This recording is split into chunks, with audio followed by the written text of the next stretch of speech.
Ang Ginoo maanaa kaninyo. Maana, usab kanimo. Kinutlo gikan sa Santos nga Ebanghelyo sumala ni San Lucas. Himayaon ikaw, o Ginoo.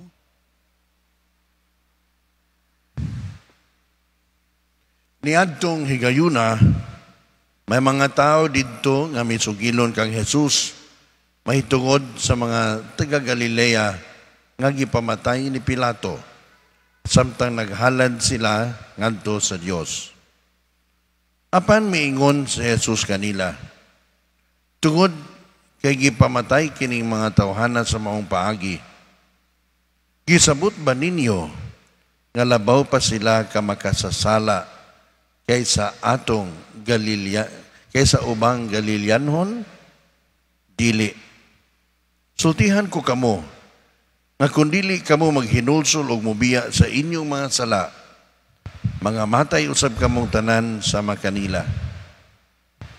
Mahitungod ni Antong napulog 8 nga nangamatay didto sa Siloam, kay natumpagan sa tore. Ipakaingon ba ninyo nga kadto sila mas dautan pa kaysa tanang mulupyo sa Jerusalem? Dili. Sultihan ko kamo, nga kung dili kamo maghinulsol o mubiya sa inyong mga sala, mga matay usab kamong tanan sama kanila. Unya, misulti si Jesus kanila niining sambingaya. May usa ka tao nga may kahoyng igera diha sa iyang parasan. Miadto siya aron sa pagpangita og bunga niini. Apan, wala siya'y nakaplagan. Busa miingon siya sa iyang hardinero, tanawara, tulo na karon ka tuig nga nag-anhian ako dinhi, aron pagpangitag bunga ning kahuya. Apan, wala gayud ako'y nakaplagan, bisag usa. Busa putla kini kay nag-usik lamang sa katambok sa yuta. Apan ang hardinero mitubag, pasag di una, sir. Bisan niining tuigan na lamang, kay akong libutan o kubkub ang punuan, o gunya akong abunuhan. Kung mubunga kini sa sunod tuig, maayo. Apan, kung dili, ipaputol kini. Ang Ebanghelyo sa Ginoo. Daigon ikaw, o Kristo.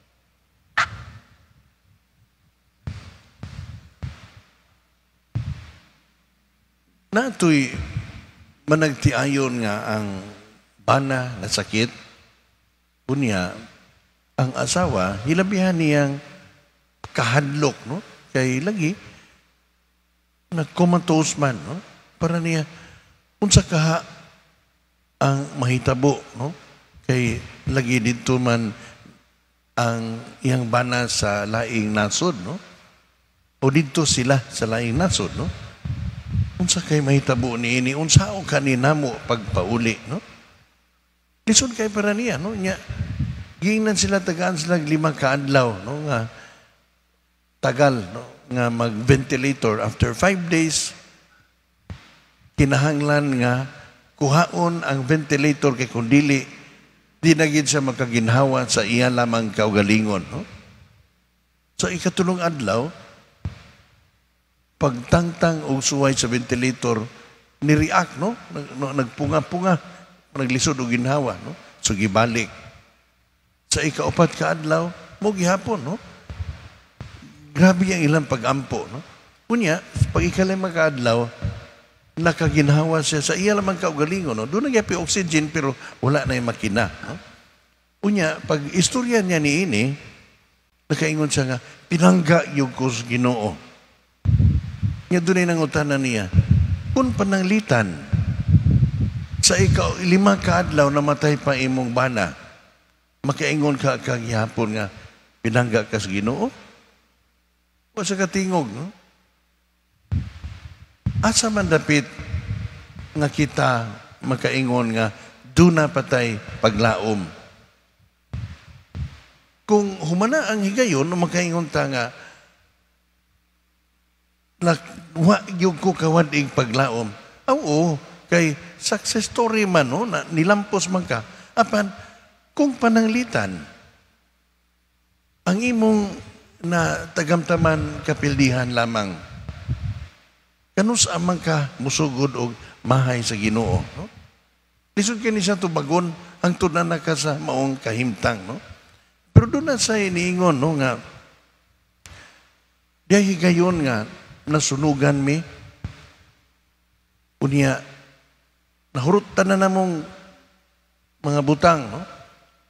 Pero wa gyud ko naabot sa punto nga gamahay ko sa Ginoo. No?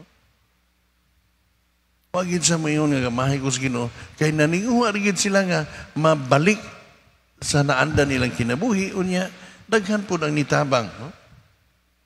Usahay ang pagpangga sa Ginoo nga atong gipaabot kana magong sumala sa atong gusto nga mahitabo sa atong kaugalingon, mahitabo sa atong kinabuhi. Muna nga makaingon ta nga wa ta panggaan sa Ginoo, no? Pero sa tinud-anay ang pagpangga sa Ginoo mahimo nga sa pamaagi nga dili nato kabubuton o dili sumala sa atong gusto nga mahitabo, no? Ang mga Israelita, no? Yun sa man sila pagpangga sa Dios. Sa unang pagbasa ato nadungog nga si Moises misakat sa bukid sa Sinai, no? Ngayon nakita na ay kahoy nga nagdilaab pero wa masunog. Doon ay kayo, no? Nagkalayo, the burning bush. Yang giduol, no? Unya iyang na hibawaan nga ang maudi ay kayo, no? Mao ang Diyos, no? Ang presensya sa Diyos. Unya giingnan si Moises nga ipadala ko ikaw ngadto sa imong katawhan, no? Ang mga Israelita pahibaw sila nga sila pinangga sa Dios, no? Atong nahibaw no nga si Moises gitagaan sa napulo ka sugo, no? Apan pagbalik ni Moises unsa may nihitabo ang mga tao naghimog ilang Dios sa Dios. Ngano man wa sila kapaabot ug unsay resulta sa pag-adto ni Moises sa bukid. Apan si Moises sa iyang pag-adto sa bukid, no? Iyang na sinati, no? Iyang na-experience ang presensya sa Dios, no? Muni siya ang paghulagway unsa di ay ang pag-ampo. Ang pag-ampo susama sa nahitabo ni Moises misaka sa bukid, mibiya sa mga adlaw-adlaw nga gimbuhaton, unya mihimamat sa Dios. Unya diha sa paghimamat iyang nadawat ang misyon o buluhaton nga gihatag sa Dios kaniya, no? So prayer is an encounter with God. No? Sinugdanan lamang na, no? Pag-abot ni Moises balik sa iyang katawhan, na problema siya. Kaya ang mga tao nagkagubot naman, no? Karon, mangutana ba si Moises, pinangga ba ko nimo Ginoo? Kaayo pa sa itong istorya, karon imo naman sa kong gilisod-lisod. Pero wa na mahitabo, no? Gani, ipahinumduman ta sa ikaduhang pagbasa nga, ang Diyos nag-atiman sa iyang katawhan ang Israel, no? Ipahinumduman ta sa unsay nahitabo dito sa disyerto, no?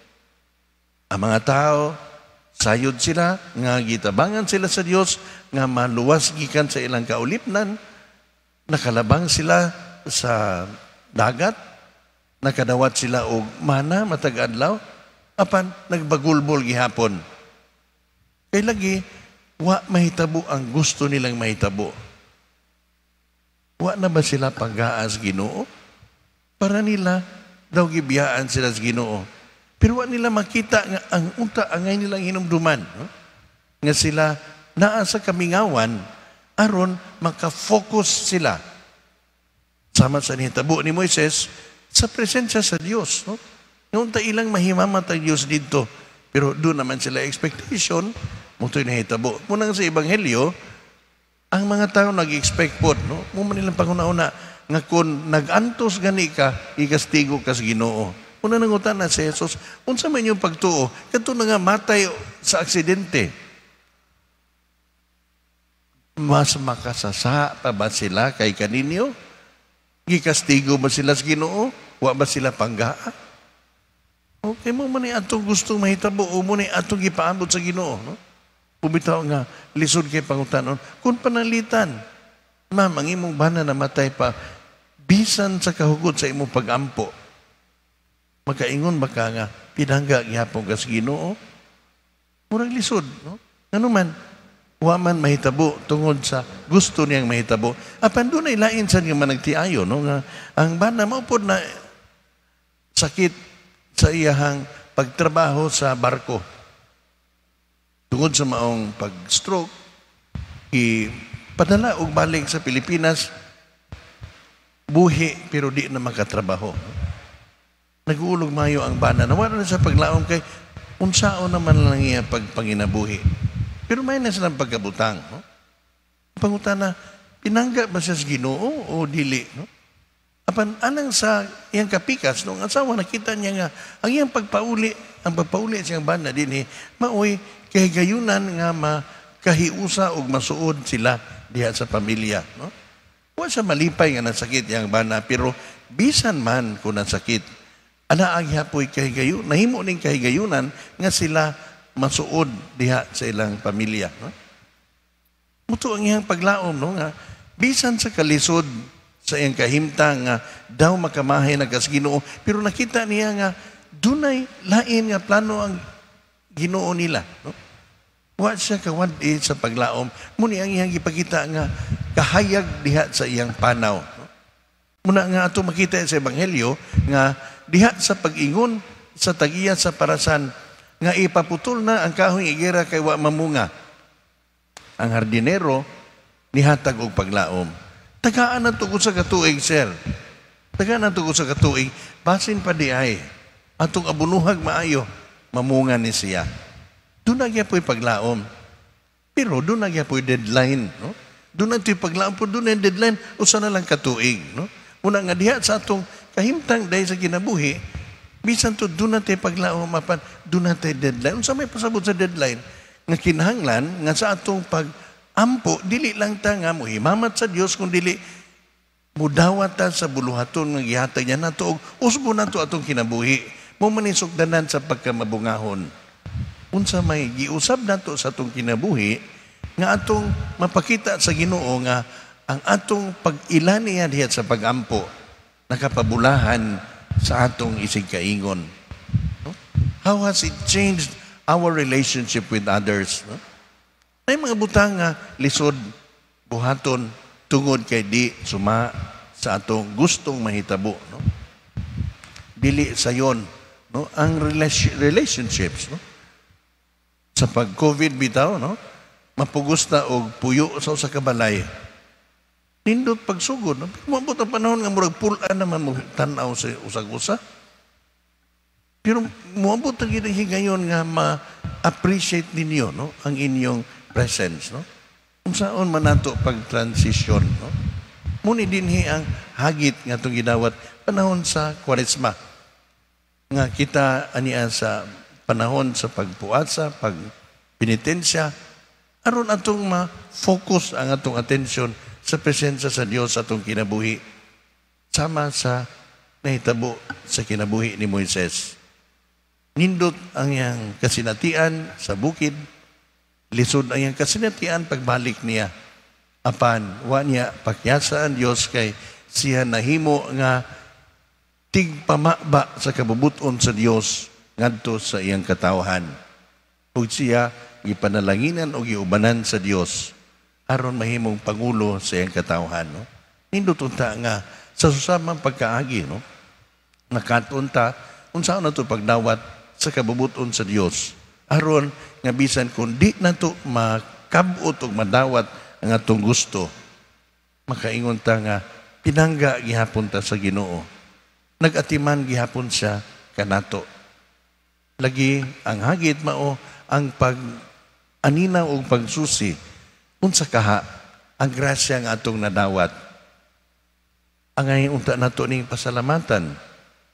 Bisan man kung wa nato madawat ang atong gusto, apan di nato hikalimtan nga daghan nga gihatag sa Dios nato nga atong gikinahanglan bisan man kung kini wala pa nato pangayua gikan kaniya.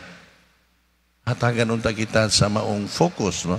Panahon nining Kwaresma, aron atong mas matugkad pa ang kahulugan sa iyang pag-anto sa krus ug atong matagamtam ang kahulugan sa iyang pagkabanhaw. Hinaot pa unta.